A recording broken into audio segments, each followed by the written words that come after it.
have the distinct pleasure of introducing our guest for today, Mama Nkechi Taifa. Now, I start out saying Mama Nkechi Taifa, and I will tell you a little bit about that. So when you take a look at all of you received the flyer announcing this session, and you saw that picture of Mama Nkechi. That is from way back when, and I looked at it and I'm like, yep, I knew her then. So I knew her because, and I was not in DC yet, but I was a part of, and still am a part of, the Council of Independent Black Institutions. Came to DC. First time I came to a science expo when Nation House was on, was at 503 Park Road. Am I going way back, Mama Nkechi, or what? Absolutely. Okay, so the Science Expo was there. And Mama Nkechi was one of the teachers. So that picture of her is probably from that period. She was very young, very involved, very excited. So we know her as the Black Power, Black lawyer. We know her as an activist.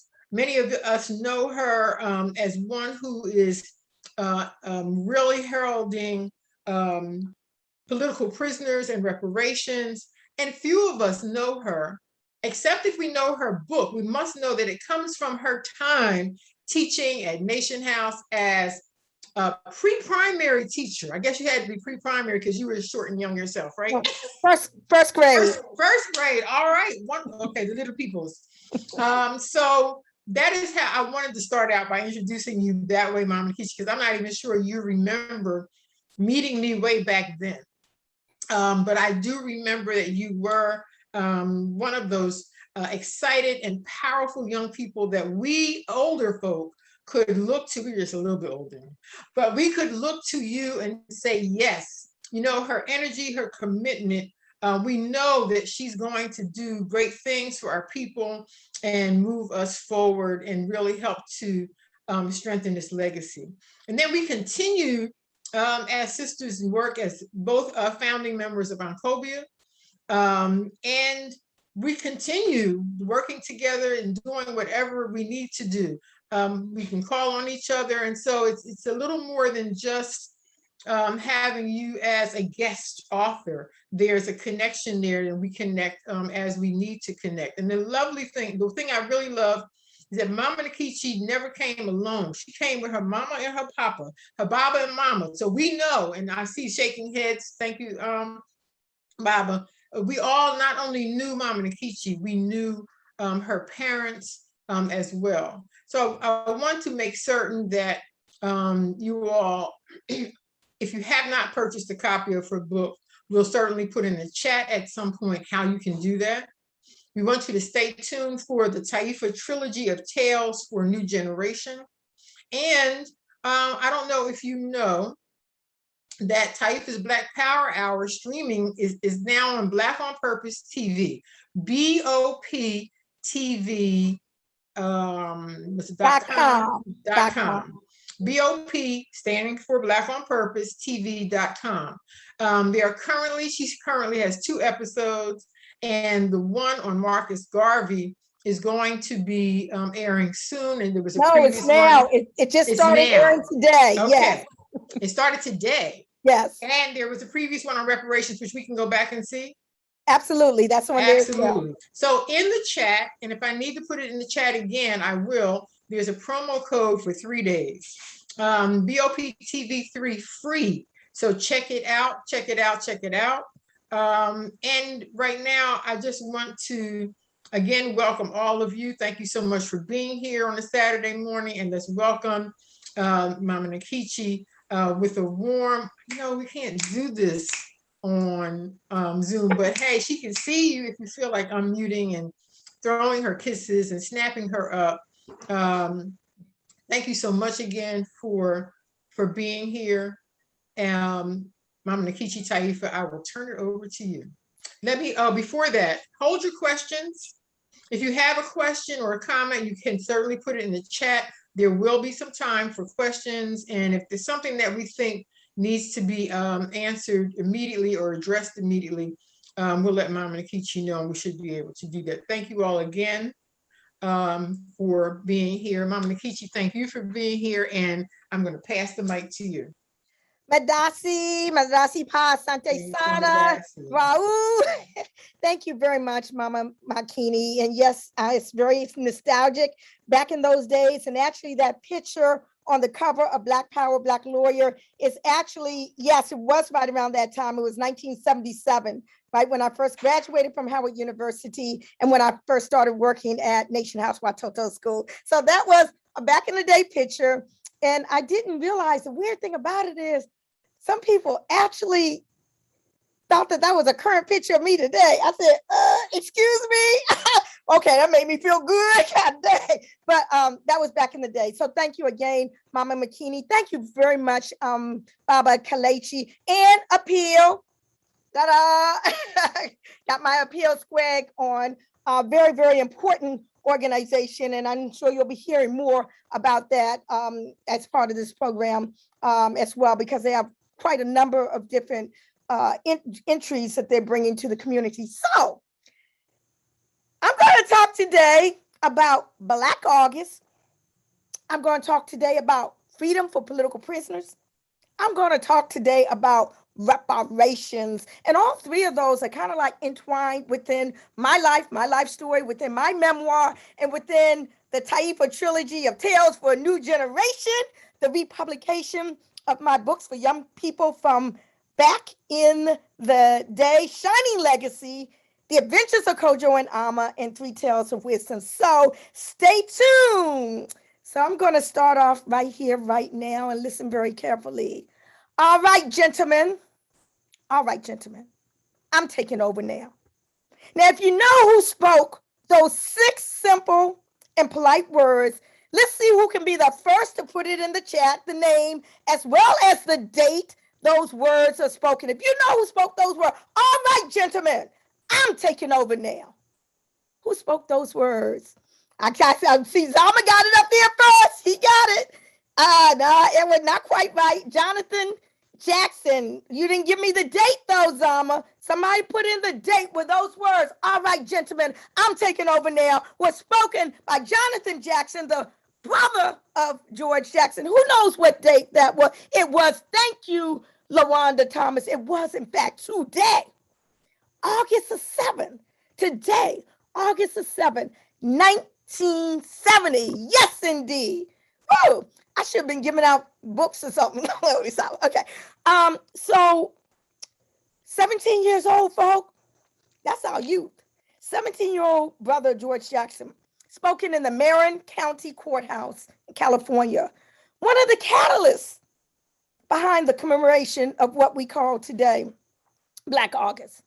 So y'all, 100 years from now, don't let them come up and change the narrative and lead you to believe that Black August came about because some Black folk got together one hot day in August and locked arms and sang Kumbaya. Black August remembers, Black August honors and commemorates the freedom fighters, particularly those struggles that took place during the month of August. It honors the history of the resistance, of Black resistance in this settler colony called the United States.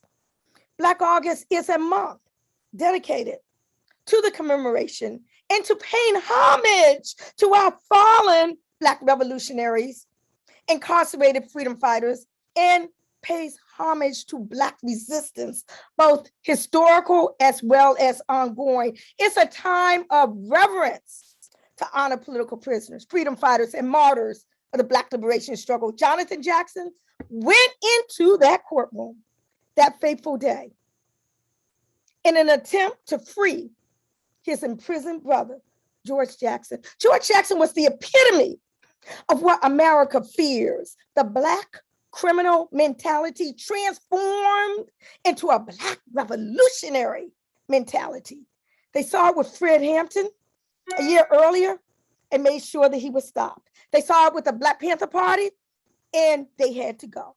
So this audacious move by a 17-year-old teenager to bust into a courtroom with guns to take a judge, a prosecutor, hostage, the state determined that he had to be taken down, even if it meant the state killing the judge and the prosecutor in the process.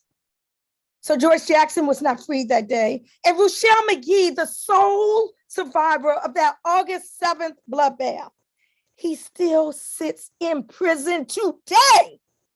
Ruchell Magee, you don't hear about Ruchell Magee. We hear about Angela Davis, big afro and, but Ruchell Magee was her co-defendant. See, Angela was who supplied the guns that Jonathan Jackson used. And she knew she had to go underground because she knew they were going to kill her on sight if she did not. But Ruchell Magee was her co-defendant. And he is still sitting in prison today. And then a year later, August 21st, 1971, George Jackson was assassinated by guards during a rebellion at San Quentin State Prison. So Black August commemorates all of that. Go back and Google it up. God dang, I was supposed to have my thing. I don't believe I don't have that one. I mean, I do. It's in my bookcase there. Oh, visualize. So Dead Brother, The Prison Letters of George Jackson, Blood in My Eye. All these were books written by George Jackson. So the Attica uprising, several weeks later, September 1971, followed on the heels of the assassination of George Jackson, arguably the most well-known prison-led rebellion in U.S. history. Indeed, there were a plethora of important moments related to the struggle for Black freedom that occurred in August, beginning with the Haitian Revolution of 1791, where Toussaint Louverture, Dessalines, Christophe outwitted and defeated the British, the French, and the Spanish armies, establishing what? The first Black republic in the Western Hemisphere. Going back in this time now, the 2014 Ferguson uprising happened in August. Going back to today, the landing of enslaved Africans, kidnapped prisoners of war, stolen from present-day Angola at the Jamestown settler colony in 1619, the 1831 insurrection led by Nat Turner, and back to this time period, the 1965 Watts Rebellion, the attack on the Republic of New Africa governmental residents in Jackson, Mississippi, just to name a few, and the birthdays of the Honorable Marcus Garvey, as well as Fred Hampton, were both in August as well. Mumia Abu-Jamal, former Black Panther member, political prisoner who's been incarcerated for nearly 40 years, has spent the majority of that time on death row in solitary confinement. He perfectly summed up the significance of Black August for Black people in this country. Mumia said, quote, "August is a month of meaning, of repression, a radical resistance, of injustice and divine justice, of repression and righteous rebellion, of individual and collective efforts to free the slaves and break the chains that bind us. When we have a firm understanding of what past freedom fighters have gone through, we're less likely to try to reinvent the wheel and more likely to generate new ideas and new methodologies. Black August reminds us that there is a long legacy of Black resistance that began the minute white European colonizers first stole Africans and brought us to Turtle Island to be used as slave labor. A long legacy of Black resistance. I want you to remember that later in my lecture when I talk about the upcoming publication of my children's books, because I talk about that resistance and the focus on the legacy of our freedom fighters. So at a speaking engagement back in the day, 1990, doesn't seem like that was that long ago, but 1990, before a group called the Student Committee Against Racism, it was multiracial, group or whatever. I noted in that speaking engagement, 1990, that the release of Nelson Mandela, who at that time had been illegally imprisoned by the South African government since 1962, I noted that that release was now imminent. And I stated that the imprisonment of Nelson Mandela was not an isolated imprisonment and could not be divorced from the resistance movement that he was a part of. Over 30 years ago in that speaking engagement, I stated that there were freedom fighters, political prisoners, and prisoners of war who had been languishing in U.S. prisons at that time for 20 years. Today, some languishing, the decades have ticked on nearly 50 years, and many others who face the same fate. I acknowledge that everyone in the room, everyone, bar none, knew the name of Nelson Mandela, and that the majority of us could recite, at the very least, a sentence or two about just who he was.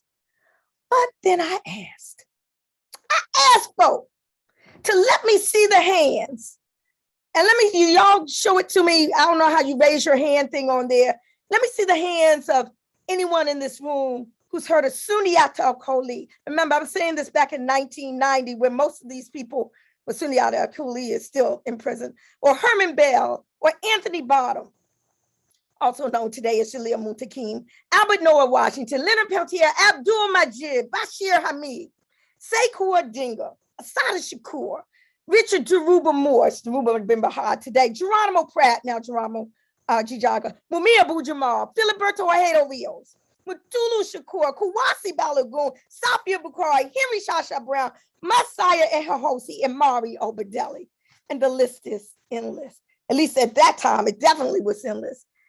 And it is indeed incredulous to me that today, white racists are talking about firing teachers and fining, making teachers pay money and school districts pay money if they teach Black history. Where were the fines, Mama Makini, Baba Imamu? Where were the fines when little Black children such as us back in the day were growing up, inundated with white history and historical lies? The utter audacity. I asked during that speech, could we dare teach that rapist? I won't. Can we dare teach Patrick Henry or George Washington or even Nelson Mandela and completely obliterate Sundiata Acoli and Geronimo Pratt and Sekou Odinga? Freedom fighters in our country, in this country right here, political prisoners and prisoners of war, need to be supported. Their names need to be remembered. The deeds they were convicted of need to be analyzed, not in the context of the Hollywood media hype, which glorifies the state exemplified in the badge of the assassin or the big dance, but in the context of our evolving strategies for liberation. The New African Network of Political Prisoners and Prisoners of War was founded by myself and Mama Nubia Kai, Brother Imani Maidi, and others. We define political prisoner as follows: one who is in prison, awaiting trial, serving a sentence, or any other status, who is incarcerated by reason of ideas, beliefs, associations, and or actions which are contrary to the laws of the U.S. in pursuit of these goals, and which are contrary to the domestic and or foreign policies of the United States, which contributes to the repression, impoverishment, suffering of oppressed people.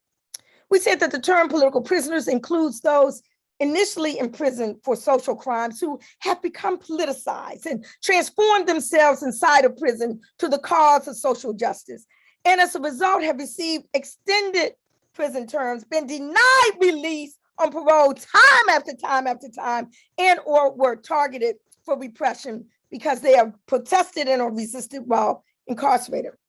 And we said that identification of a person as a political prisoner or prisoner of war does not necessarily imply agreement with the acts or tactics, associations, or specific ideology of the person, but it does imply a commitment to the struggle for their human rights and a recognition of their commitment to struggle for justice for oppressed people.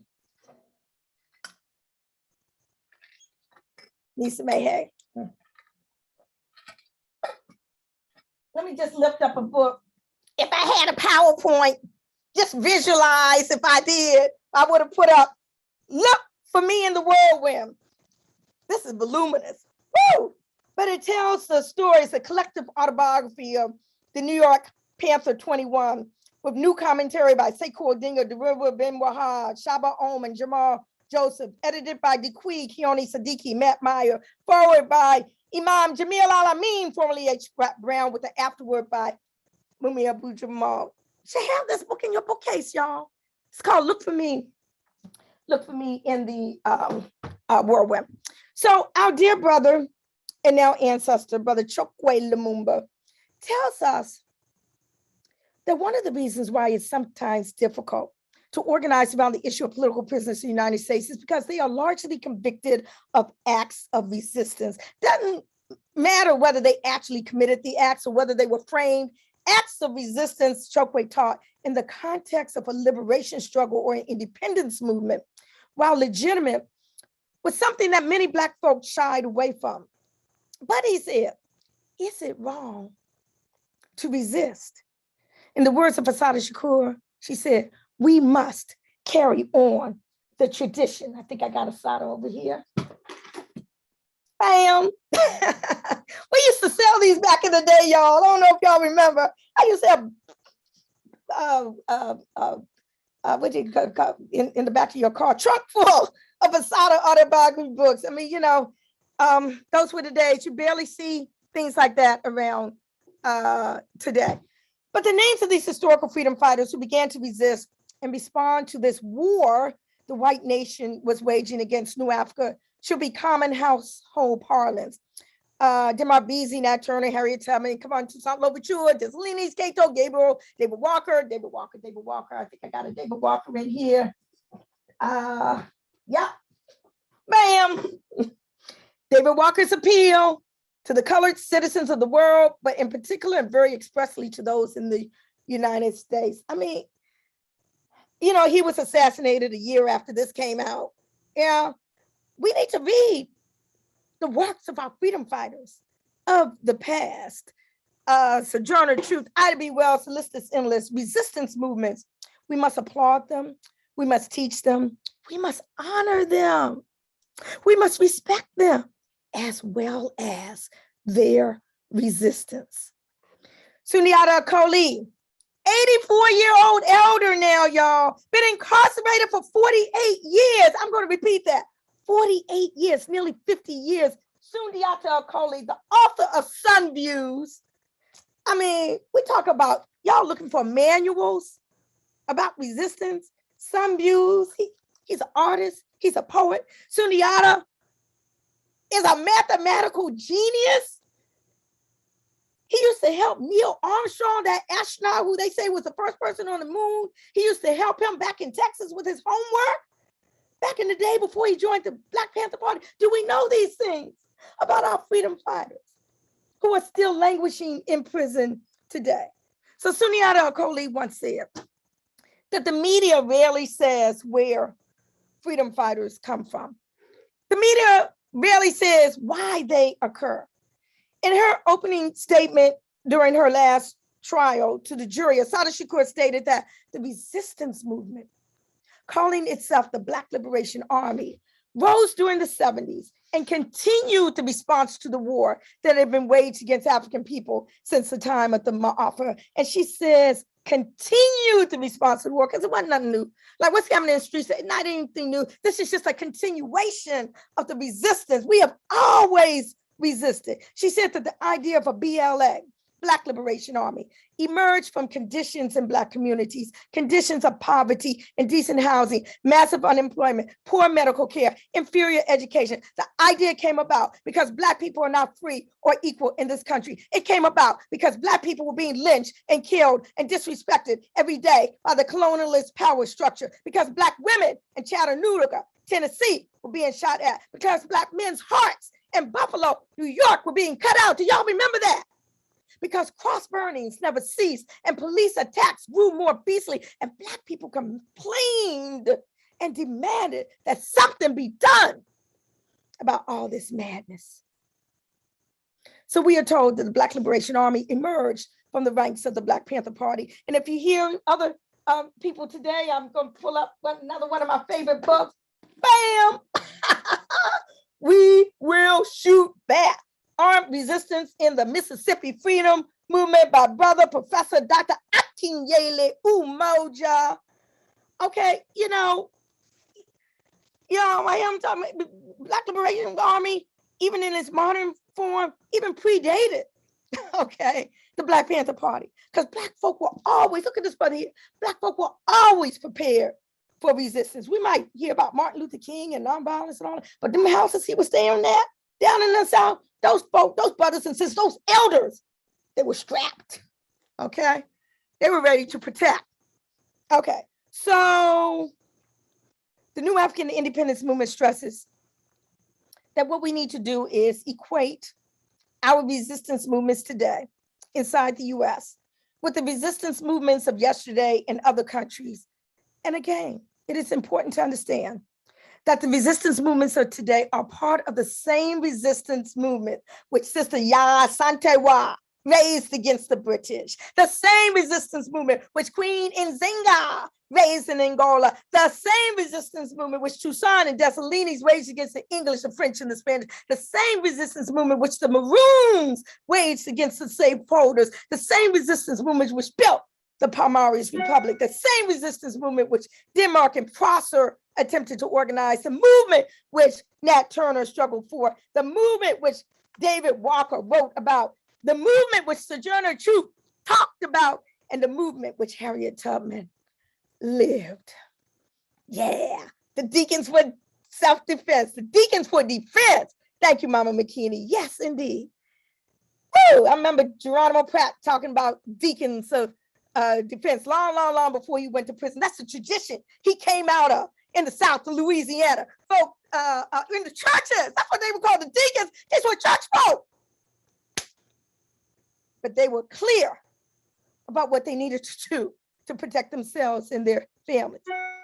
So just as we admire and respect the resistance movements of yesterday, and we do when we, cite Harriet Tubman and Nat Turner and all up the yin yang, just as we applaud and demonstrate and support and provided material aid to resistance movement from the 60s onward around the world struggling for independence, we likewise need to respect and support our own resistance movements in the US today.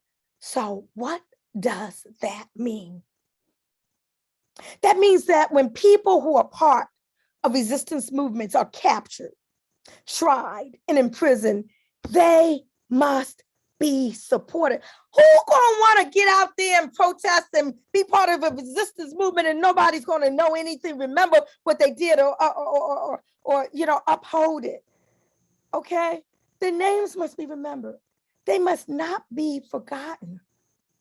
From prison back in the day, Suliata Kohli wrote that we seem to have forgotten and in most cases never even knew the names of those who were convicted of heeding our collective plea that something be done to stop the terror inflicted against oppressed people and who either answered violence with violence or who were viciously framed in an attempt to stifle the growing resistance movements. Those names, I've mentioned a lot of them already, and we seem to have forgotten. In most cases, never even knew some of these names. And I'm going to keep lifting up my sister, Assata Shakur, who following the tradition of Harriet Tubman was liberated from prison on a modern day underground movement. And unfortunately, we can't really always tell all the stories, okay?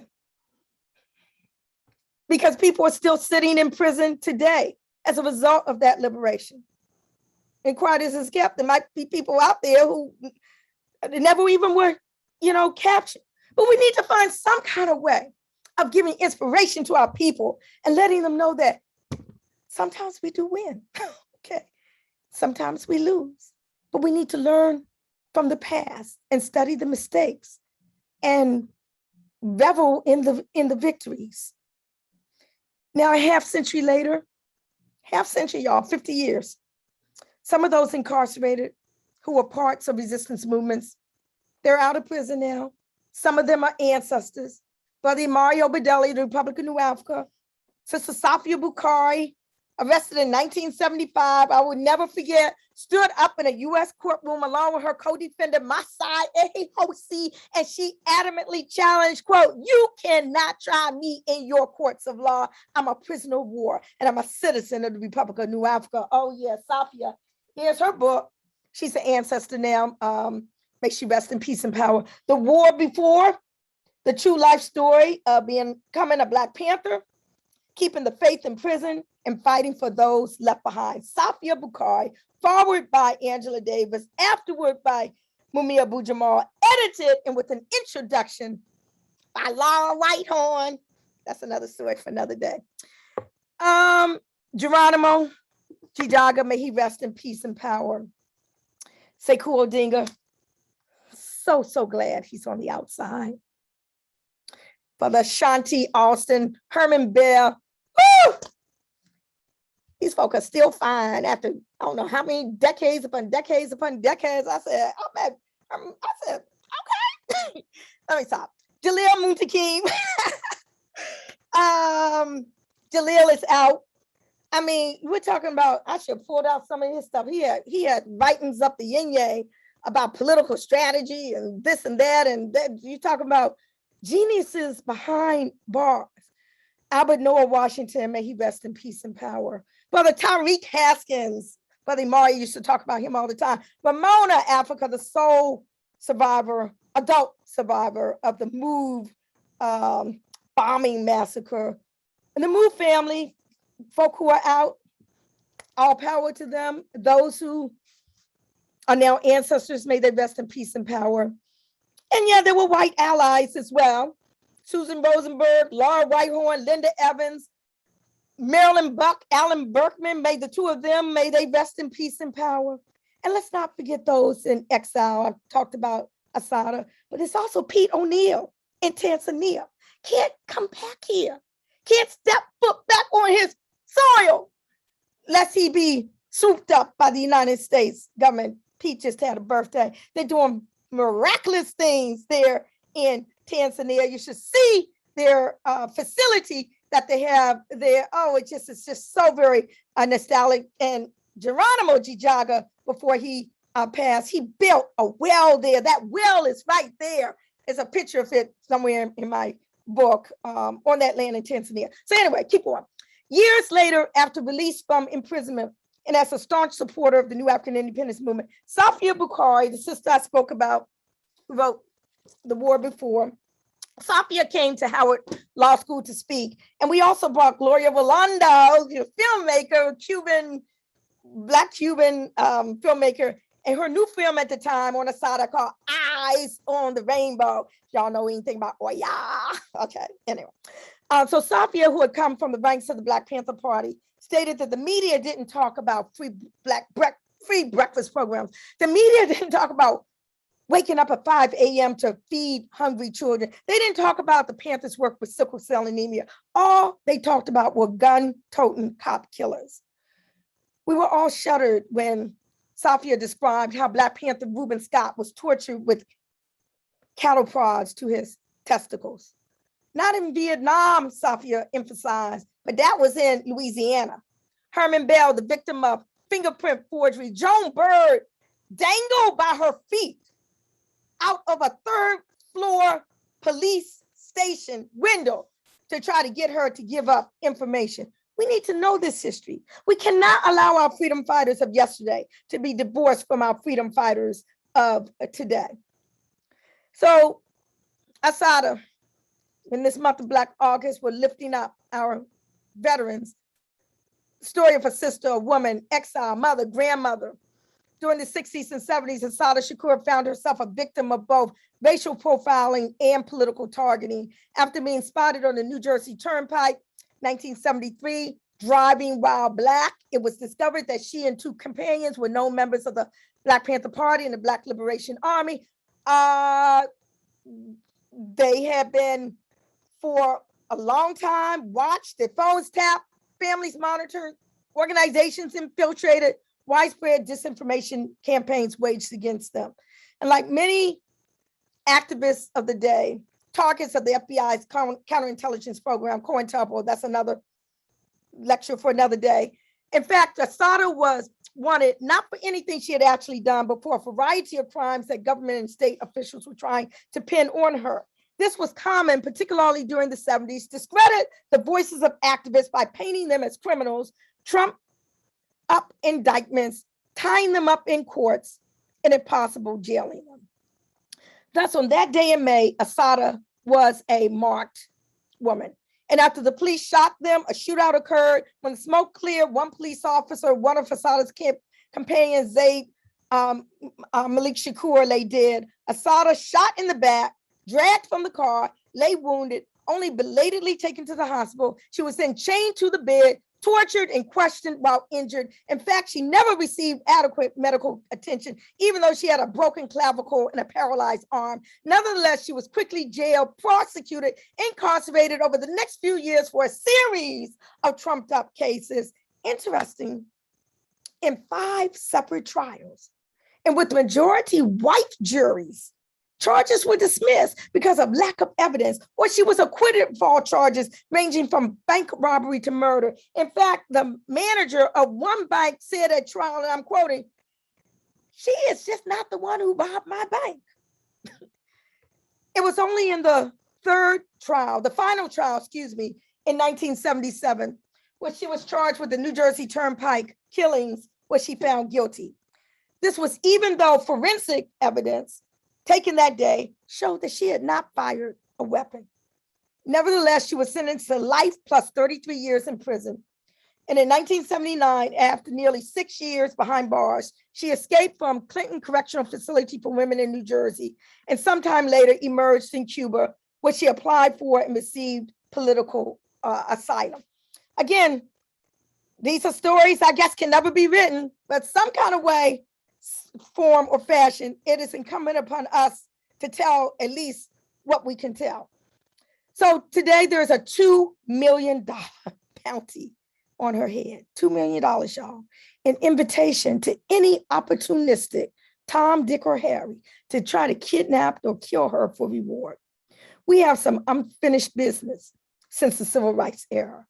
And that unfinished business is the plight of the political prisoners who are still languishing in prison as a result of that era's illegal actions against Black people. We need to shout their names, the ones who still remain behind bars: Ruchell McGee, Jamil Al-Amin, Sundiata Al-Kholi, Mutulu Shakur, Veronza Bowers, Russell Maroon Schultz, Mumia Abu Jamal, Leonard Peltier, David Gilbert, and the list goes on and on. And if anyone has the website for I'll put in Sundiata Al-Kholi Freedom Campaign, there's a petition there that you need to fill out. It's if you go to sundiataakolifc.org, and FC stands for Freedom Campaign, there's a petition. I just got word that a clemency petition was just filed on behalf of Mutulu Shakur. We need to support these efforts. There's a tribunal coming up in October, a Human Rights International Tribunal that will be looking at the issues of political prisoners and the issues of genocide.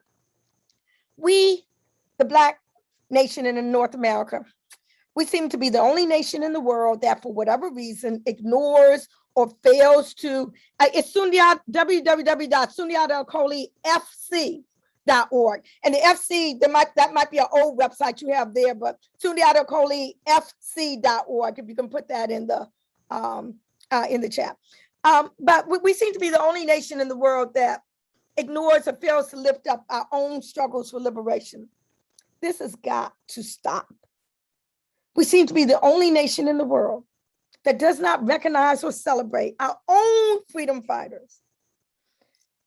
I mean, we know of the historical ones. We know some of them. The rebellion of Joseph Cinque in 1839 upon the slave ship Amistad. Peter Poyas and Demar Beasy, 1822, masterminded a scientifically elaborate plan, mobilizing over 9,000 enslaved Africans to seize the state of South Carolina. You know, I talk about these things in my children's books, y'all, in my books for young people, because it is important that our young people know this history. We learn about white people and their liberators as children. We need to learn about Black people and our liberators as well. We have no excuse not to do this. to the African people who were forced to come to this land. Resistance was not taken lightly.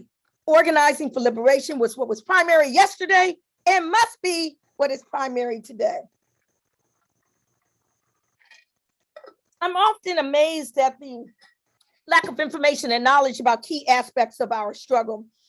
And I submit that this lack of information is deliberate as a result of who and what the media and educational institutions have decided to focus on.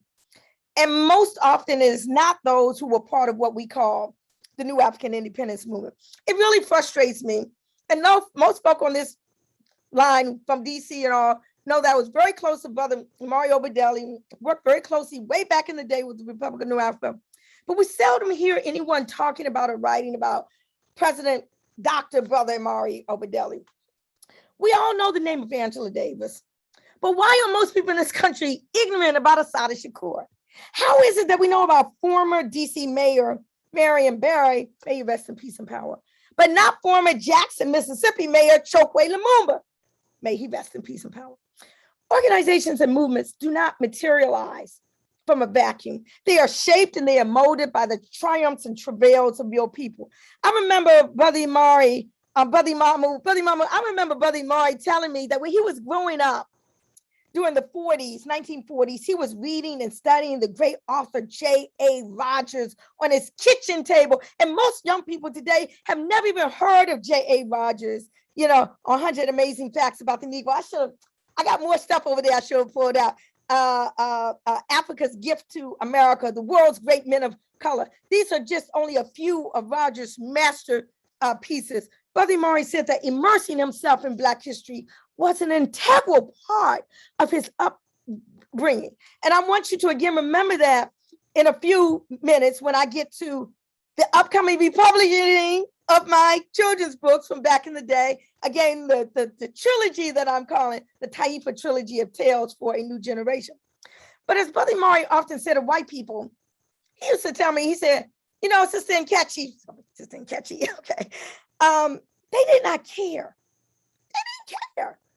Zama, if we flew the red, black, and green flag and sang freedom songs, and I love to wave the red, black, and the green, but he said that they didn't care if we marched and demonstrated. They really didn't care if we called them honkies and pigs and devils, just as long as we did not talk about creating the answer to Marcus Garvey's probing questions during the 1920s, as long as we did not mobilize for resistance like Ganga Zumbi of the legendary Republic of Palmares, as long as we didn't go about masterminding armed insurrections inside the belly of the beast, as long as we didn't talk about and work towards the mobilization of generations, as long as we did not historically analyze the necessary science of nation building, as long as we didn't connect the dots between the struggles of yesteryear and the struggles of today. My mentor, Brother Maury, would always say that ever since our ancestors were snatched from our homeland of Africa, there have always been people who fought back and fashioned resistance movements to regain freedom and independence. Brother Maury taught that it was military forces nurtured in the hills of San Domingo which brought independence to Haiti. He stressed that 175 years before that, we revolted and we established the mighty Palmares Republic. Palmares! Woo! Which lasted for over 100 years. But over here in the United States, free communities set up by escaped Africans in Florida, Georgia, and elsewhere, and territory claimed by the United States were continuously sought after and ruthlessly destroyed. You see, every time we ran away, it didn't matter whether we just tiptoed quietly in the night like Harriet Tubman. It didn't matter if we organized elaborate insurrections like Denmark Vesey. It didn't matter if we fled to Pennsylvania or New York. They came after us with their armed forces and with their paddy rollers and with their militia and with their dogs. Why didn't it matter? Because the white folk had decided that they were going to stay here. They were going to live here. Brother Imari said that it wasn't going to be no 100 years of Palmares liberation over here. They vowed that they would not just let us walk off into the woods and swamps and we develop our own communities. They refused to go back to France and England or Spain because it got too hot. This was not going to be their vacation spot. They came and they conquered and they annihilated it and they planned to stay. Free labor was integral to their plan. So they chased us and pursued us, and they tracked us down, and they beat us and castrated and lynched us. They sought to quell all forms of resistance and Black nation building. They didn't let us just build our own towns in Tulsa or Elaine, Arkansas, or Wilmington, North Carolina, or, Roswell, whatever. Okay? They didn't want us to integrate. They wouldn't let us separate. We couldn't go back to our homeland. To the African people who were forced to come to this land, Black nationalism was not viewed lightly. It was the dream of many. Self-determination was what Blacks wanted. Brother Maury often asked facetiously in speeches, he said, well, why not just join this new white nation that was coming up on these shores? We did not come here voluntarily, he would respond. We came here, Edward, as a result of war. And without question, all of the available evidence bore a crystal clear message for the enslaved African on this land that white folk did not intend for Black people to be citizens of the white nation they were founding. I'm so sorry, my civil rights colleagues, I really am. But they never meant for us to be citizens of their nation. That's why they having all this problem with the voting and all that stuff now. We were trying to go with the okie doke and with the pretense and all, and be US. And they never wanted us from the beginning. They made it clear. They made it plain. The country's first politicians all owned human beings. Thomas Jefferson. That's another thing for a whole nother day. George Washington made his dentures off of the teeth of a Black man. We forget far too easily. This is history. This is our story, and it must be taught. We are the descendants of Africans illegally kidnapped and transported to the United States by whites. The actions had the explicit complicity of the United States government and every single arm of the United States lawmaking and law enforcing machinery. This included US federal law, state law, high court decisions, lower court decisions. Our enslavement in the 13 colonies in the United States was a matter of war. War conducted against us under the authority of the US Constitution. You say again, I'm going to repeat. Brother Maury explained, they did not care if we flew the red, black, and green flag and sang freedom songs. They did not care if we marched and we demonstrated. They really didn't care if we called them hunkies and pigs and devils, as long as we did not talk about creating the answer to Marcus Garvey's probing questions. Where is the Black man's government? Where is his king and his kingdom, his president, his army, his navy, his men and women of big affairs? There was no problem as long as we didn't talk about creating a government to lead the Black nation. No problem as long as we didn't talk about an army to defend that government. No problem as we didn't talk about reparations to restore some of the African cultural identity that they systematically sought to destroy. Read my book, Black Power, Black Glory. I talk about all of this in my book because that was part of my upcoming. I sat at the feet of the master teacher who taught all of this. And this is why we don't know about him today. Because they didn't want us to know. They wanted us to just sing them freedom songs. They wanted us to just call them the hunkies and the pigs and devils. But they didn't want that government. They didn't want that Black Liberation Army. They didn't want that Navy and a Black Star Line.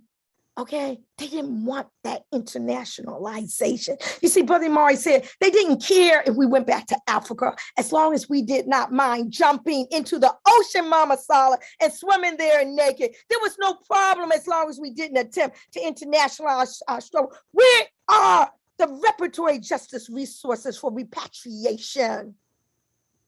Where are those resources for us to build and establish our own nation? So I share all of this because we are in the year 2021. And all this history I share has been all but obliterated. Most of our people don't know about it, and those that do are elders or have already passed on to the ancestral realm.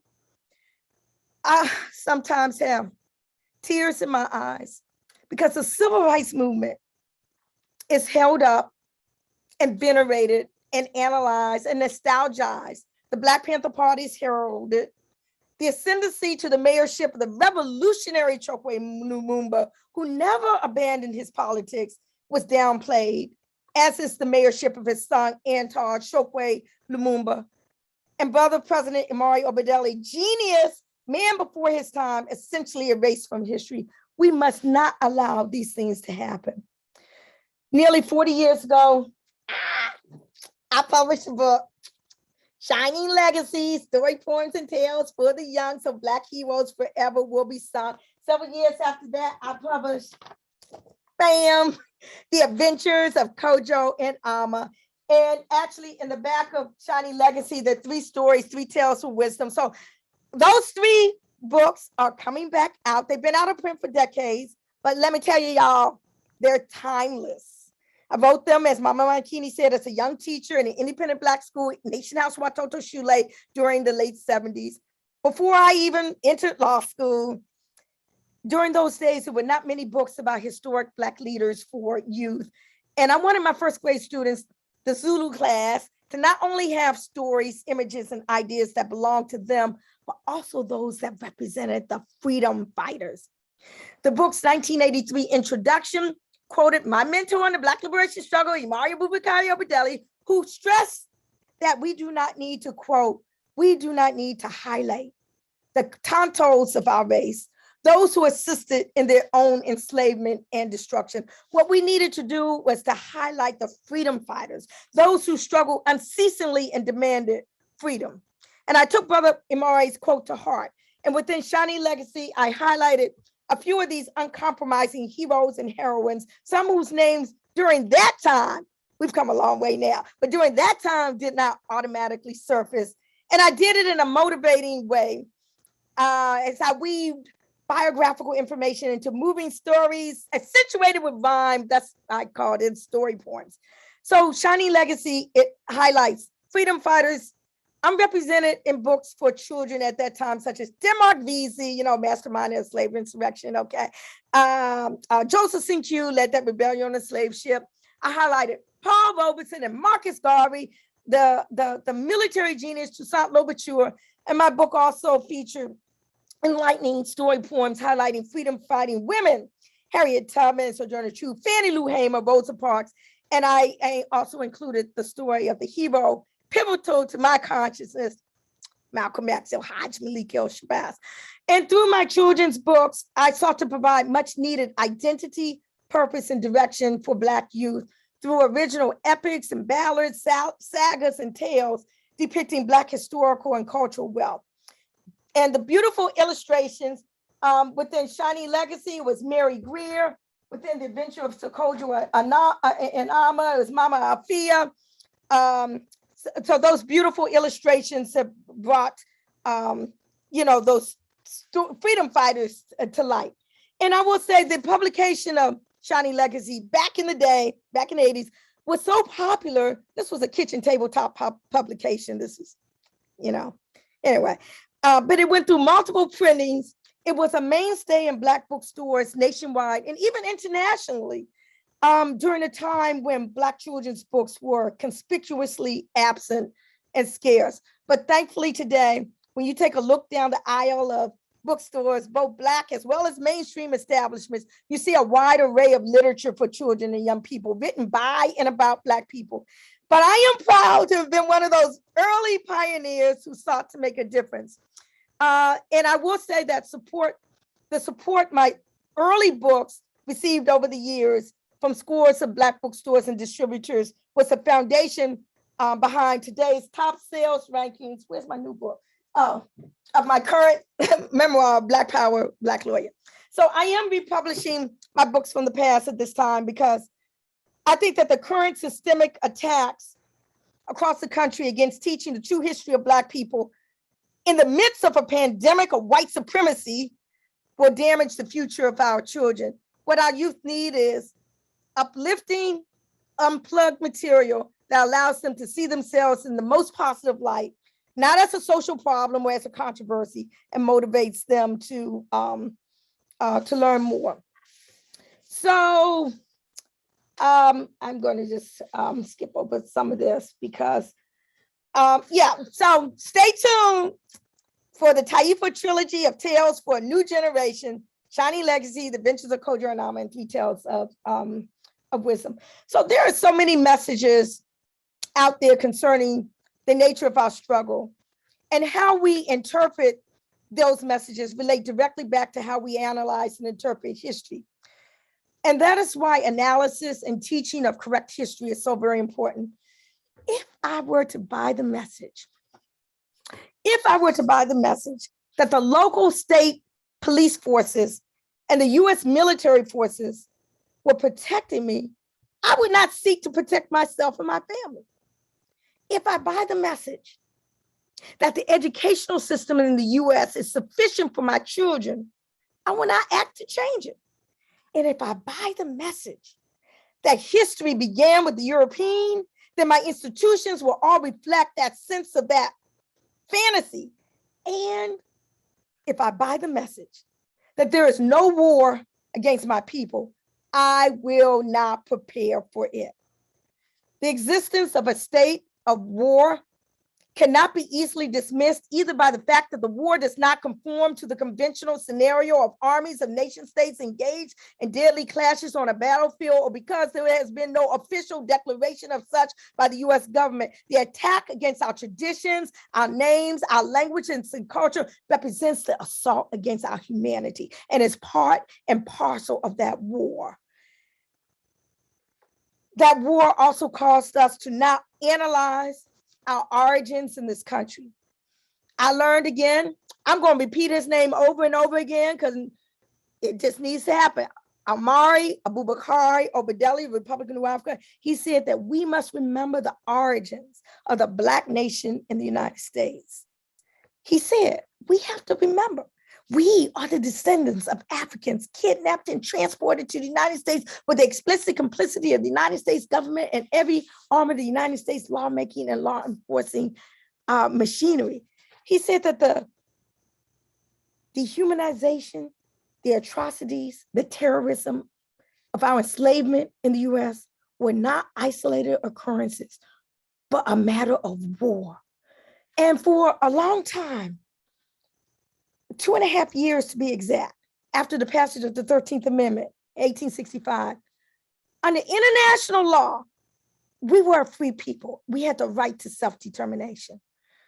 But the United States unilaterally insisted we had no right to self-determination and attempted to nullify our options as a free people to the one option of US citizenship without even asking us whether it was what we wanted. The audacity. How you going to take a free people and tell him that he's got to be part of your family, especially since you had castrated his father, raped his mother, sold the children off to your relatives, didn't ask him if he wanted to join your US citizenship family, didn't ask if he wanted to start his own family, an independent New African nation state, or to go back to the continent. If the African is free, no one, not even the ex-slaveholder, could define the African's future status for him and impose one upon him. This was our right alone. That is what self-determination was all about. The right to decide for yourself what you want to do and all like that. And then quietus is kept. That really is the history of the modern day reparations movement in the United States. That is the history. It came out of the roots of the Black nationalist tradition, New African independence tradition. And a lot of that was chronicled in a small book published in, here we go, 1987, written by Amari Obadeli, Chokwe Lumumba, and me, the only living co-author, entitled Reparations, Yes, the legal and political reasons why new Africans, Black people in the United States should be paid now for the enslavement of our ancestors and for war against us after slavery. You know, Brother Maury wrote that title. So again, this book is coming out again too. So again, stay tuned. So reparations, this is the last segment I'm going to talk about. It's not history. It's not a thing of the past. It's about historical justice. And until justice is done, reparations will always be relevant, will always be a righteous struggle.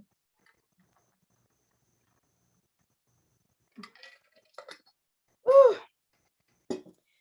You know, we must not be the only ones to uncover all of that history.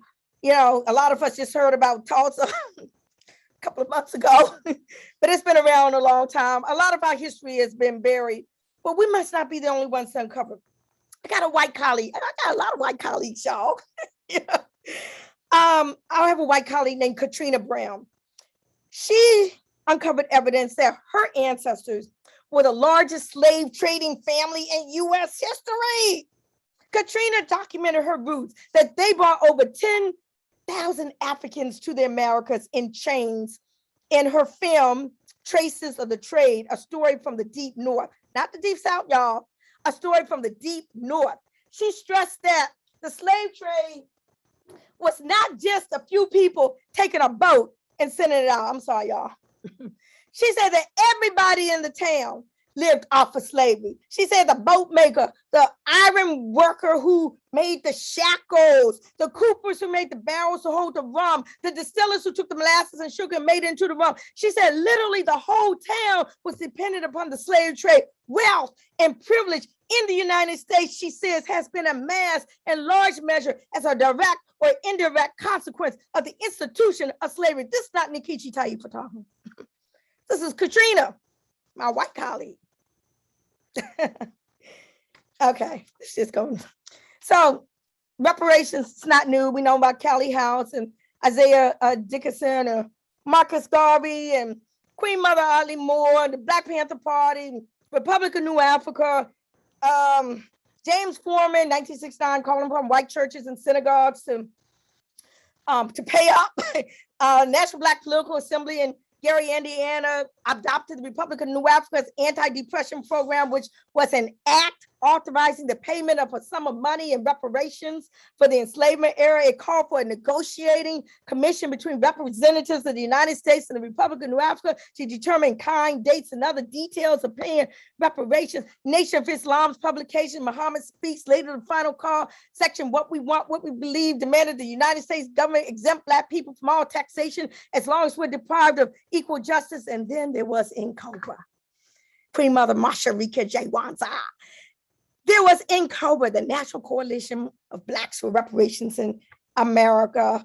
1987 came smack out of the New African Independence Movement. See, I'm talking about stuff that I don't normally talk about in my larger mixed audiences, and you know, I sanitize my stuff a little bit and all like that. But I consider appeal. This is my community, you know, so I'm kind of letting it all hang out if that's, you know, okay for you. But let me tell you this, came out of the resistance movement.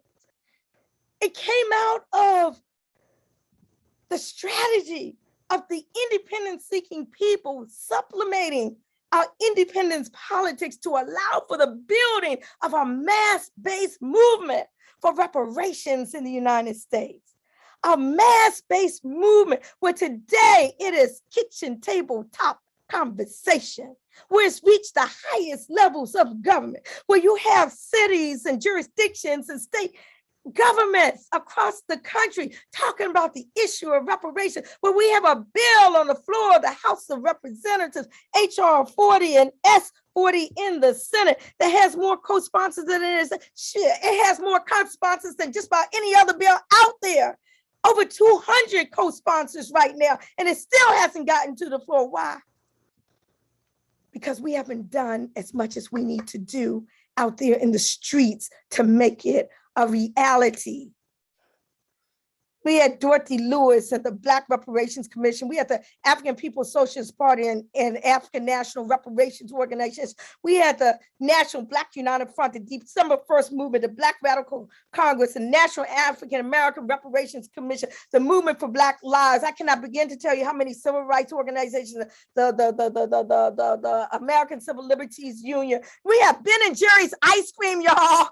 Corporations coming on board talking about supporting reparations, Amalgamated bike, the churches, the United Church of Christ, the Methodist Church, the Jewish organizations, everybody and their grandmama is talking about reparation. And it came out of the resistance movement. So let's just stop all this. Yeah. I don't know where I got all this. What is all this?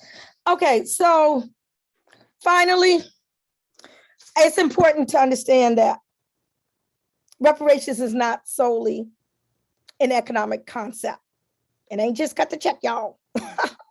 It's a political concept as well, and a cultural one. Reparations are not limited to stolen labor, but for unjust war and cultural aggression as well. The political essence of slavery is not merely found in the economic exploitation of labor, but also in the illegal imposition of U.S. jurisdiction on the enslaved and her descendants. I want to repeat that. The political essence of slavery is not just found in the economic exploitation of labor, but in the illegal imposition of U.S. jurisdiction on the enslaved and her descendants.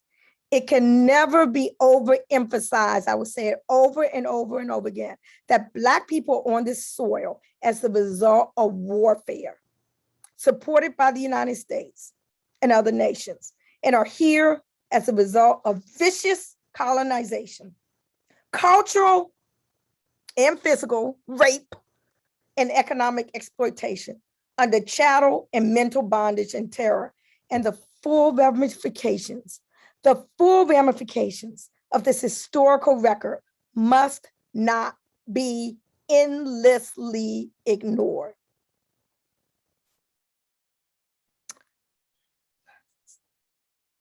So Baba Kelechi and my brothers and sisters of appeal, when we see the video of the ruthless pursuit, chasing, and blatant gunning down of Walter Scott in South Carolina like a runaway slave, when we see the gunning down of Michael Brown in Ferguson like a dog in the street, when we see Eric Garner in New York being choked to death, I can't even say the name of George Floyd, which opened up the whole world to what's going on here. When we see all of that and countless others by those who have been sworn to uphold the law, we know that there is a connection between the United States criminal punishment system and the necessity for reparatory justice. There is a connection between the disparities in the healthcare system and the necessity for reparatory justice. See, we don't even know about these concepts. I just recently found out about transgenerational epigenetic inheritance. The trauma travels in our genes. Direct connection and vestiges to the enslavement era. There is a connection between the lack of economic opportunity and the necessity for reparatory justice. There is a connection, and each and every harm must be compensated. And it is past time that this happened. So as I close, Black August, political prisoners, reparations, education in children's books, it is critical that we learn from the strengths and weaknesses of the movements of our predecessors. We must embrace the strengths, and we must overcome the weaknesses of the historic military campaigns for our independence. These include the tactics of the Palmaris and Haitian republics, the uprisings of Demarbisi and Nat Turner. We must study the strengths and the weaknesses of the Garvey movement with discerning eyes. Our analysis should show us how to repress and offset the cult of the individual. History shows that when they destroy the leader, the movement is far too easily destroyed. We must embrace the strengths and struggle against the weaknesses of the Black Panther Party. We must question the role of too rapid growth and oftentimes empty rhetoric that played a part in the party's demise. Would the infiltration have been even easier with the advent of today's communications technologies? We must embrace the strengths and struggle against the weaknesses of the Republic of New Africa. We must seriously ask ourselves, doesn't matter if our ideology is politically correct, if we haven't figured out the strategy to convince the masses to follow it. We must operate from a sense of security. We must know that everybody is not working in our best interests. We must be ever vigilant. We must not forget the struggle of our ancestors. We must remember their names. We must emulate their deeds. We must recognize that we are not originators. We must pass down the spirit to our children. We must listen to the wisdom of the elders. We must spiritually attune ourselves to heed the utterances of our ancestors. We must not allow one individual to be the sole custodian of the movement. We must recognize that we cannot build a Black nation or a world with just one generation. We need generations. We need a youth who can complete that which we start. We need an offspring that is skilled in the art of historical analysis and the necessary science of nation building and with the skills necessary to survive. Let us commemorate, honor, and respect our freedom fighters. Let us uplift the names of our political prisoners. Let us demand freedom, justice, and reparations. And in the immortal words of the Honorable Marcus Garvey, whose birthday heralds this month of Black August, up you mighty race. You can accomplish what you will. Madasi. Mo. Oh my gosh. I don't know where to begin. I thank you, Madasi, Asante Sana. I see Mama Paul just put Ashe in the chat. Mama Sala's over there pumping up. Hey, Mama Sala, where are you? Are you in Ghana? Greetings, everybody. Let me put it on gallery view so I can see everybody. Yes. Okay. All my people. Listen, you always bring it. You always bring it to us straight and clear. And I'm sure when you're in your mixed audiences, there are things that they just gonna have to deal with and hear because it ain't nothing but the truth. And we really need to hear the truth. We need to be reminded, even those of us who've been doing this forever, we still need to be reminded there are so many things that are constantly happening, we forget. Thank you for reminding us. Thank you for being you are truly our bright and shining star, our warrior.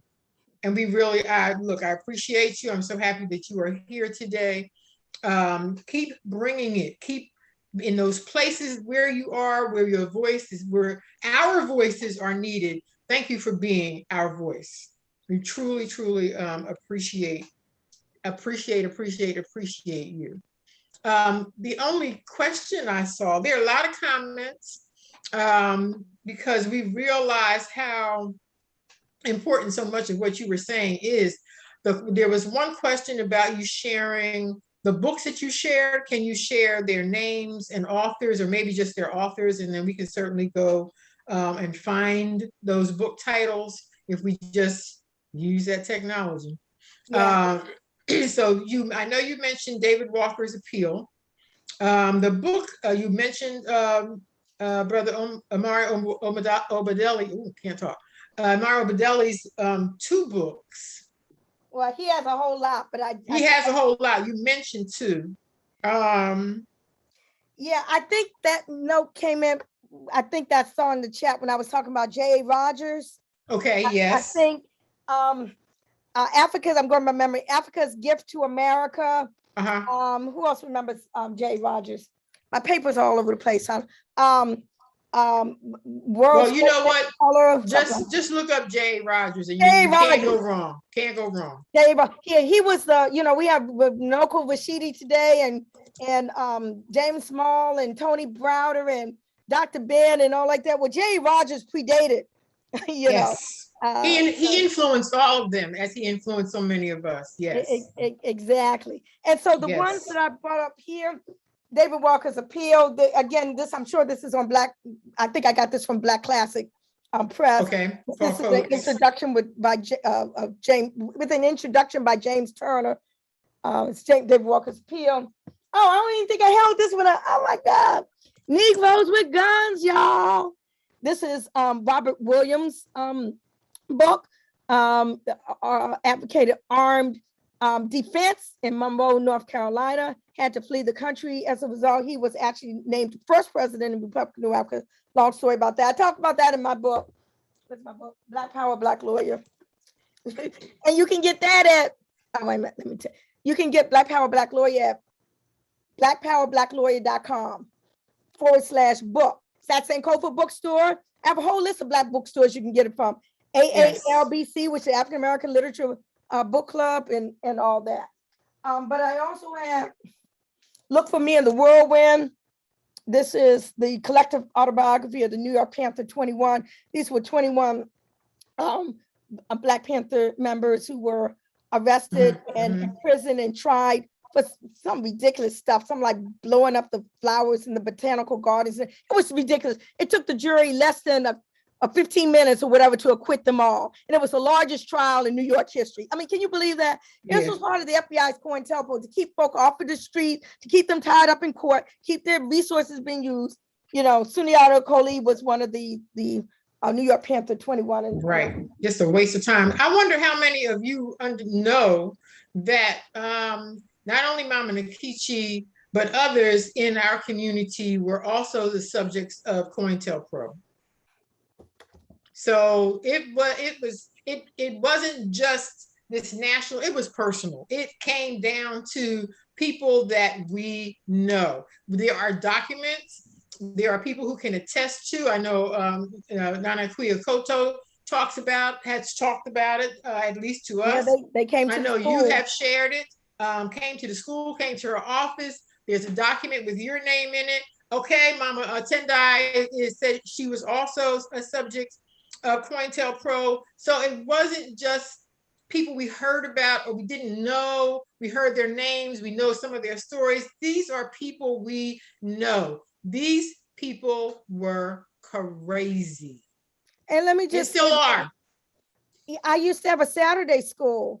And we met at the Temple of the Black Messiah. And we had students from, you know, some of us activists, and we had children from the community. This was a community that was across the street from Bus Boys and Poets, where it is now. Of course, I wasn't there. Now the Reeve Center wasn't there. And after a while, the children in the neighborhood stopped coming. I didn't quite understand why.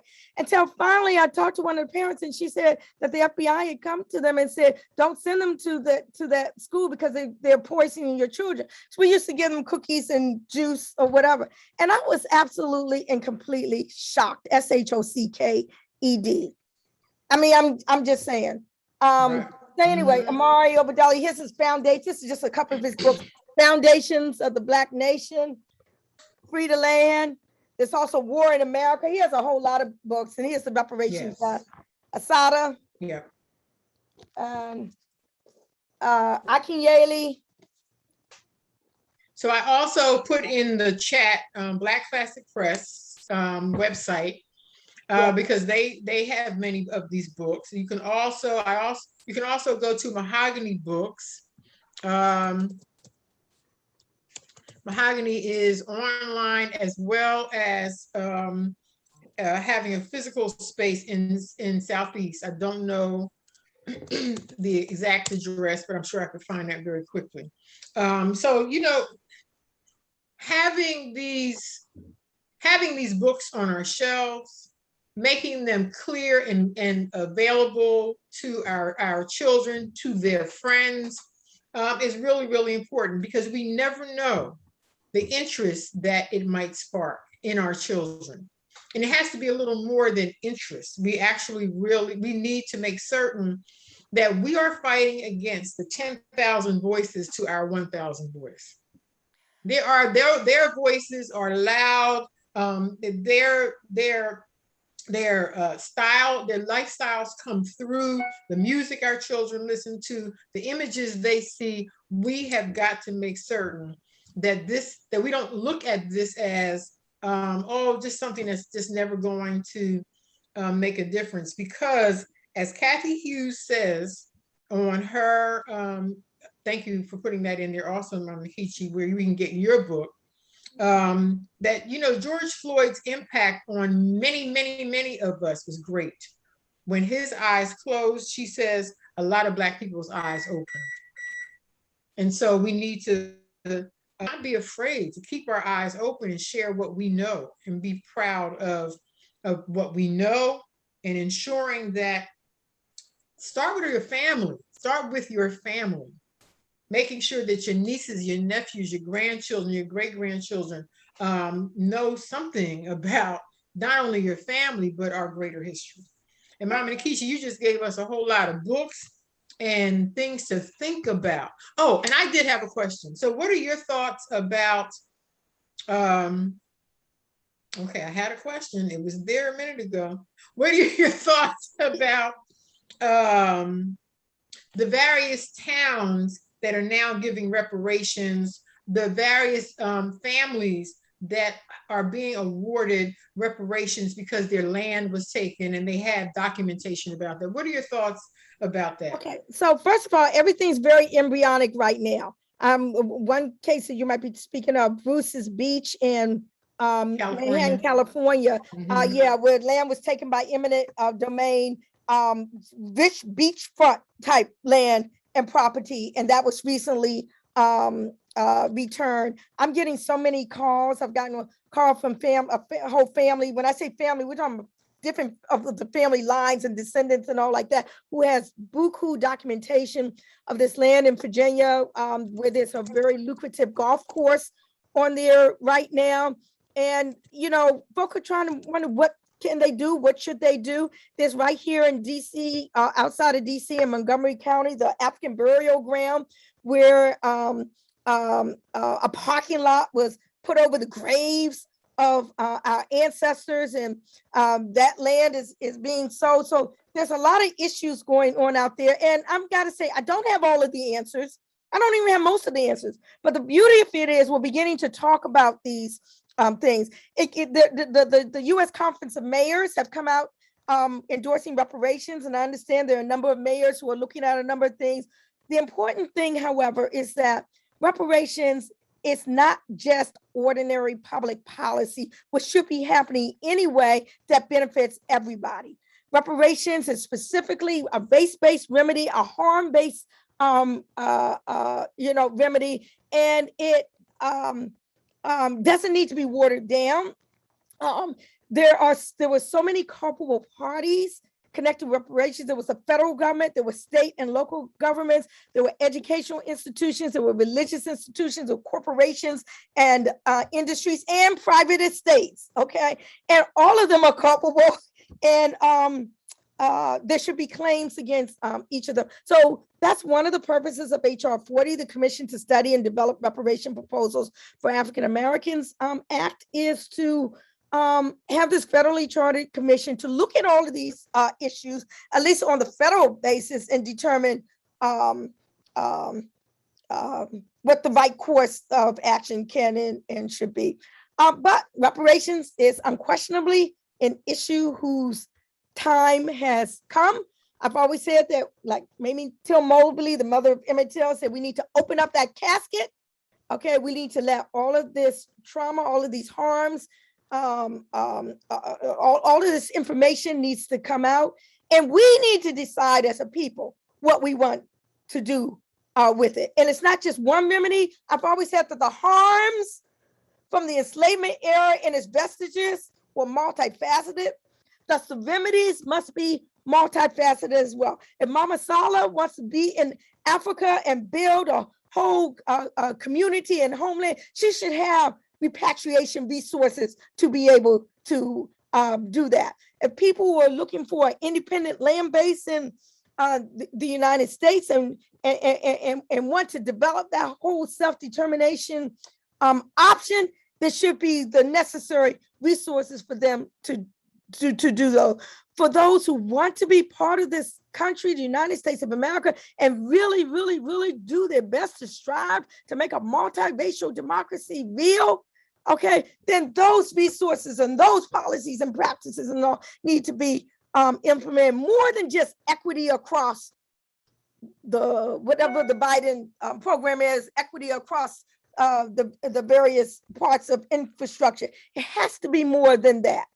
Okay, we need specific remedies relegated with respect to our specifics here in this country. There are many disadvantaged groups and people that are out there. They are the physically disadvantaged. They're the LGBT communities or whatever. They're women, white women. I say white women because everybody says women, everybody lumps all or whatever. But what we went through and what we experienced is something very different and very distinct. Ours was a crime against humanity. It was not just discrimination. I'm not just saying just discrimination, but there's a distinction between discrimination and a crime against humanity. There's a distinction between discrimination and disparate treatment and genocide, killing members of a group, causing serious bodily or mental harm to members of the group, inflicting upon the group conditions of life calculated to bring about their destruction in whole or in part. Those are the elements of genocide. It's not just the mass murder, but it's also those conditions of life. Okay, and we need to recognize that. And those are the things that we as a people experience, and that's why reparations is so far, far much more than what is ordinary public policy that should be for any and everybody who's out there. Thank you. Were there any other comments or questions? Let me see if I can. Okay. Can you unmute? Okay, let me see if I can unmute. Harold Barcombe, his name is on it. You will have to teach you all how to change your, if we don't change our European names anywhere else, we can change it on Zoom. Well, I forgot how to do that, Keisha. I was taught, but I forgot. But three quick points here. Great presentation. Great, outstanding. You gave it up. Number one, what do we need to do? People on this Zoom call right now, what can we do to move that reparations agenda forward, applying more pressure? What can we actually do? Number two, one other thing I wanted to mention as far as the Black August or the agenda is the 13th is the 101st anniversary of the red, black, and green flag. We have our flag introduced to us by Marcus Garvey at the first International Convention of the UNIA in 1920. And a question, you mentioned all of the martyrs and some of the people who made significant contributions, during armed struggle. Was the act of Brother Mark Exits, was that in August as well? Oh, somebody Google it up real quick. I don't remember if it was in August or not, but that Mark X6 is another scenario that nobody knows about. Nobody talks about it. No one learns about it. No. So when people say, "Oh, well, you never did anything to fight back," well, Mark X did. And the reason why you don't hear about a whole lot of other, see, the U.S. government, they learn quickly with the Black Panther Party. They learn that the more you talk about resistance and people fighting back and self-defense, the more inspired people are to do the same. So we don't hear nothing about Marcus. So somebody Google it up, find out what month that was. Or do you want to say about Mark Exodus in Ohio and I don't want to say sniper thing, but yeah. That was in New Orleans. New Orleans, I'm sorry. Yeah. You want to? Well, briefly, he went up on top of the Howard Johnsons at that time, the restaurants, and he fought back, and he shot several policemen, and he was eventually killed. And I was a young man when I saw that, and I was greatly inspired by his, and I knew he had got to a point in his life where he said, "This is it," and he knew They even went into his apartment, and I saw what he wrote on the wall in his apartment, and it was alarming what that brother was thinking at that time.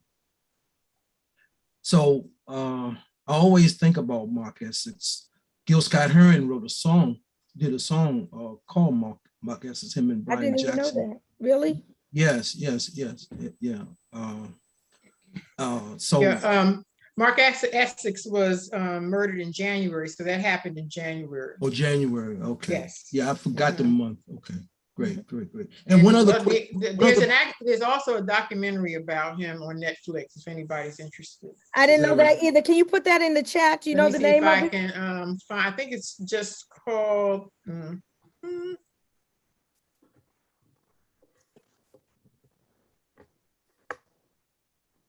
Amazon. There's something on Amazon. There's something on YouTube. Okay, I'm going to put the YouTube link in the chat. Okay, one other quick point. Mama McKinney, you had mentioned the children, the grandchildren. Nkechi, you mentioned the children, but we should use the children to help us in all the work that we do. Our grandchildren, I don't care how young or small they are, everybody can do something. So put them to work. I always think about my father. When I was a little boy, he had 4 sons, right? He put us all to work. So hey, everybody can go to work and do something. And lastly, I'd like to acknowledge our sister from the Volta region in Ghana, Mama Sala. Hey, Mama Sala. So y'all just put in the chat that his birthday, Mark Essex's birthday is in August. There you go. Yeah, Mama, Okay. do you the should have August some type connection. of August connection. Thank you for that. Right. Yeah, and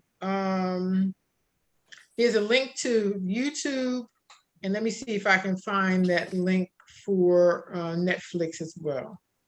Sorry, Bobby, you were. So while you're doing that, I think Brother Mamu asked, what can we do in terms of reparations? You can join in COBRA, the National Coalition of Blacks for Reparations in America. Their website is, let me see if I can put it in cobraonline.org. Let me see. I can't spell COBRA. Yes. Online.org. While you're doing that, thank you, Dr. Bernal, Mama Eshe, for for that note. Epigenetics, adverse childhood experiences, social determinants of health are all legacies of slavery that most definitely impact our health today, and it leads to health disparities, she said, in the people of African descent. The legacy of our enslavement is far, far reaching. There is, I don't know if I have proof of saying this, but I'm home, and I think I can say there is nothing at all that impacts us that cannot be traced back to our enslavement. Nothing. And as different people are doing their different studies and their research, well, that's what we're finding out. We're finding out, Dr. Joy DeGroot talks so clearly about epigenetics and what the research on researching DNA has revealed. And so much can be handed down through our DNA. We cannot allow anyone to tell us that, that was 400 years ago. Okay, and it's today. It's really today. The other point that you made, Mama Nkechi, I don't want to get too far off your topic, that I thought was just really profound. We can talk about the freedom fighters of so many countries, especially those of us who were helping during that time. We can talk about the freedom fighters of Angola. We can talk about the freedom fighters of Ghana. We can talk about the freedom fighters I said Angola, of Guinea and Guinea-Bissau. But we don't see a lot of what we did here as freedom fighting. Right. And I think that is profound, that we have to uphold and uplift and elevate our immediate ancestors on this soil as well, coupled with understanding clearly how Native Americans and Africans work together and their freedom fighters. Again, we're outside, and I understand that we want to be connected with our history, with our ancestral history. But what about the more current ancestral history? And I think that is just profound. That we really have to remember to uplift the deeds that were done on behalf of us here. I named the class after Nat Turner when I was principal at Sunrise Academy. And I actually had a brother say to me, Nat Turner, do you know who Nat Turner was? Why would you name a class after him? I said, yeah, I'm clear. I know who Nat Turner was. And that's why I named the class after him. In a school for all boys, they need to know who Nat Turner was. Yes. But his education, his schooling didn't allow him to put Nat Turner where Nat Turner needs to be in history. So yes, this is, oh wow, it's just so important.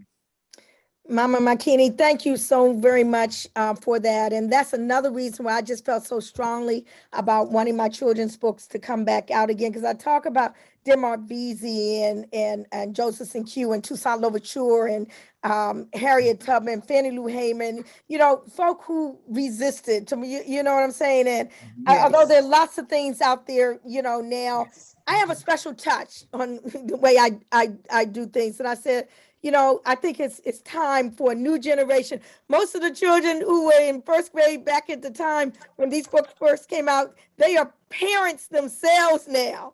Okay, they are parents now. So this is time for a new generation. When we talk about political prisoners, also in the chat somewhere, there is sundiataakolifc.org. That's the website for the Renew campaign for the release of Sundiata Acoli. And there is a petition on there. We want people to sign that. Someone else put in the chat information, I think it was a website or whatever, it was something I saw it earlier, on Mutulu Shakur, another person. We're talking about Assata Shakur would not be where she is today, would it not be for what Mutulu Shakur was convicted of, and some of those white allies as well, some of whom I represented. So, I mean, I'm just saying, we need to struggle for those who struggle for us, okay? And there are a number of political prisoners who are out now. I mean, it's been like 30, 40, almost, 50 years. They need support, as well. Jamil, H. Rap Brown, Jamil Alameen, H. Rap Brown, still in prison today. Brother Bilal Sunni Ali, most folk know Bilal because he was in this area as well, as doing a whole lot with respect to freedom for Imam Jamil Al-Amin. Mumia Abu Jamal, this name is on everybody's lips. There is no reason why Mumia should still be in prison. All of these people, they are elderly now, and they all are have medical issues. Russell Maroon Schultz, Veronza Bowers, we're talking about talent. Oh my God, he has this flute. I don't even know what it's called. It's from some far eastern country, but he just mesmerizes everybody in prison, no matter what institution they are in. Know about my brother there, and I know that Mama Ashe. I know has been writing to him. He's very close to him. So there will be a tribunal in October dealing with these issues. I'm supposed to be the chief prosecutor. We're prosecuting the U.S. government for human rights abuses and for genocide. Right. So stay tuned with respect to that. And then finally, I just want to also mention, I put in the chat, I do have a talk show called the Black Power Hour. And I put in the chat, it's a streaming service, so this is a subscription charge for Black Women Power Purpose TV. But I convinced them to say, you got to give people like a little bit of look and see. So they gave me a promo code for a 3-day look-see. And I have 2 episodes up on there right now. The most current one just got posted on Marcus Garvey. This is the month of the Honorable Marcus Garvey. And we're talking about exoneration for Marcus Garvey, a posthumous pardon, clearing his name. I have the honorable, his son, Dr. Julius Garvey, Professor Justin Hansford, Atala Shabazz is on there, the daughter of El Hajj Miguel Shabazz, Malcolm X, Congressman Kwesi Mfumi, and others. So check that out. And there's also an episode there that aired on Juneteenth on reparations. And the one that I'm working on now, it's on political prisoners, specifically Sundiata Acoli, and we're seeking his release. He's 84 years old, been in prison almost 50 years. I first visited Sundiata way back when I was in my 20s, way back then. He's still in prison today. 84 years old, older than just about every single folk who's out there demonstrating in the streets today. So we need to support our people who supported and struggled for us. I don't know if there was other questions. Let me just look at it. Oh, someone asked me about the No Effing Around Coalition and Grandmaster Jay. Again, we need to support people. I mean, I know we all smile. I know we all smiled when we saw all them brothers and sisters up there with arms, you know, we're part of the No Effing Around Coalition. I know I smiled. I said, all right now. Yeah, so now, you know, they facing their legal challenges, which of course we knew would probably happen with visible armed show of force. You know, we can debate the strategy of that or not. But we need to create our own narratives with respect to that and not leave it up to the government, you know, to do that. Yes, exactly. Mama Tendai, Ia Tendai, I think I don't know what her new name. Okay, involved in Black Student Union, when we started Black, FBI began tracking her. We started, stopped at the airport, taxes monitor. I mean, you know, Mama Tendai, Paula Johnson, whose name is in there, you know, that's what we call OG, the original gorilla, you know what I'm saying? And, you know, targeted, you know, and we need to use all of our forces, our spiritual forces as well, to make sure that we can rise above whatever they try to put off on us. Absolutely. Absolutely. Absolutely. Thank you so much, Mama Nkechi. Thank you so much to all of you for being here today. I know we could go for another hour, but you've been with us for 2 hours, and so we definitely want to honor your time. Mama Nkechi, you were going for a whole hour and a half, but oh my gosh. Thank you. I will say that I think Baba Kalechi was looking at me kind of sideways. He said, well, you're not going to share your screen. You don't have no slides. I said, no, it's just going to be me. You ain't need it. You did not need it. Thank you so very much. I do want to share something very quickly with all of you. Let me go back and share my screen real quick. And please just ignore all of the windows I have open. Some of them I just opened checking on things as we were talking. Just don't look at that.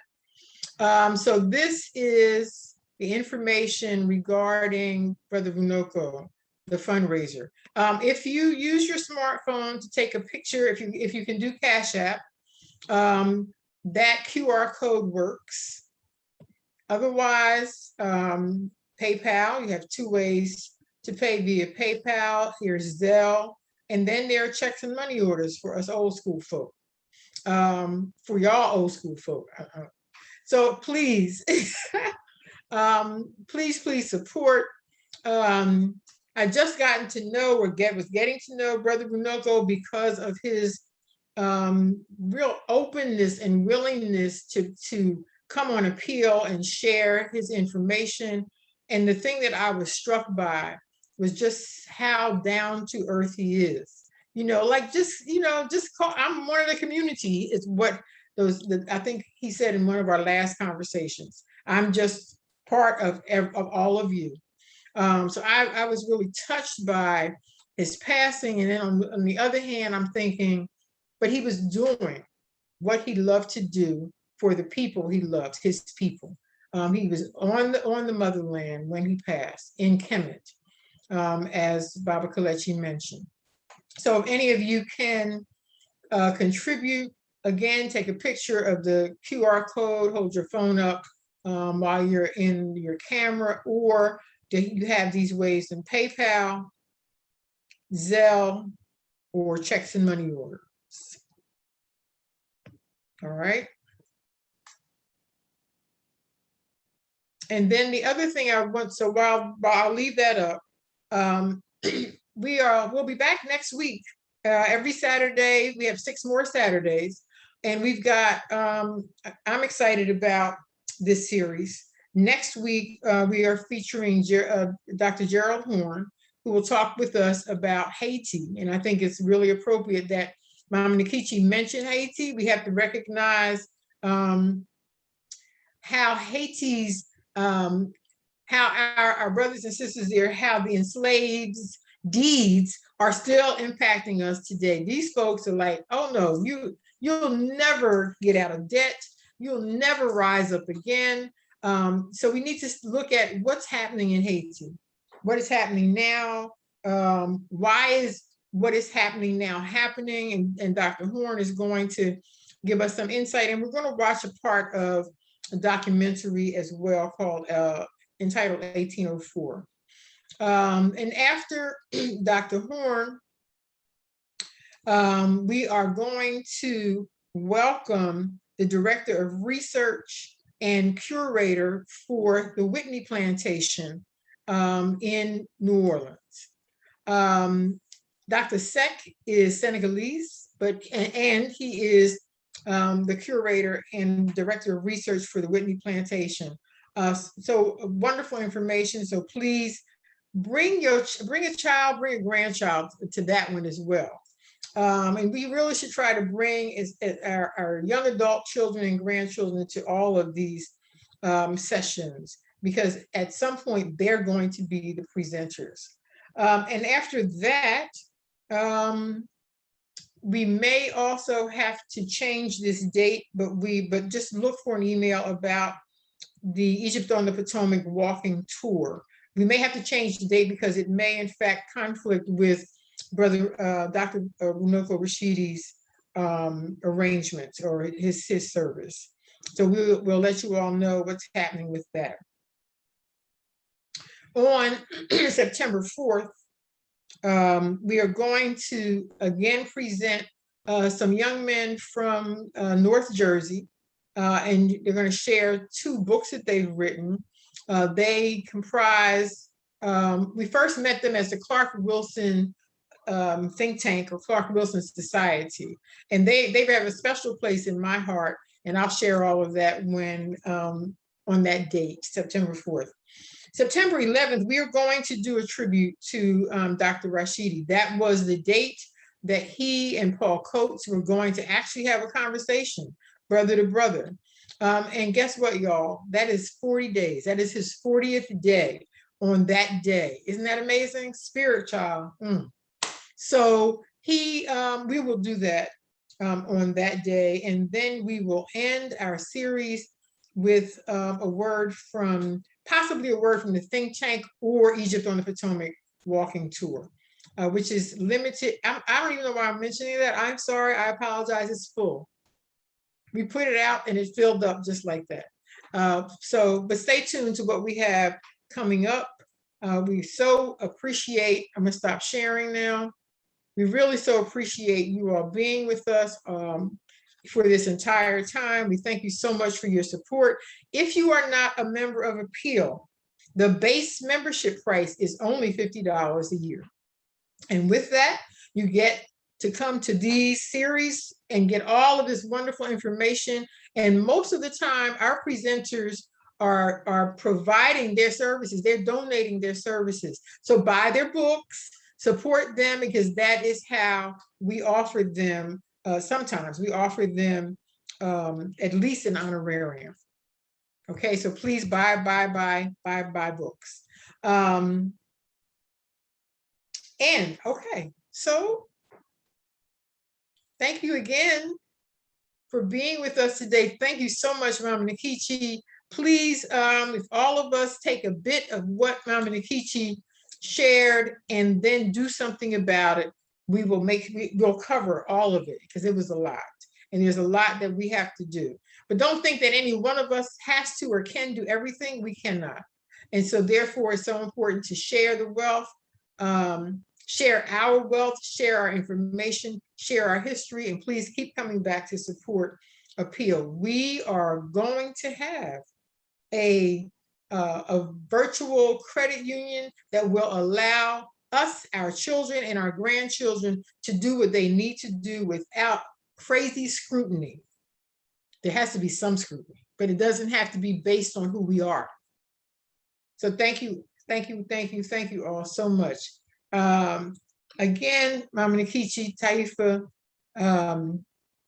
Inawali Kifanya, in the words of the Susu, Midasi, Baraka, Jola Jeff, thank you for in as many languages, you know, like what's up, yo, thank you, from the way we may speak here as well. Thank you everyone for joining us. Hope to see all of you plus next week. Hope to see all of you plus in our coming week. So we'll be here every Saturday from 11 to 1 until September 18th. And then the financial literacy series starts. So please keep coming back. Have a great day, everybody. Thanks, Mama Nkechi. Thank you, Midasi. Menzo Midasi. Y'all have a great day.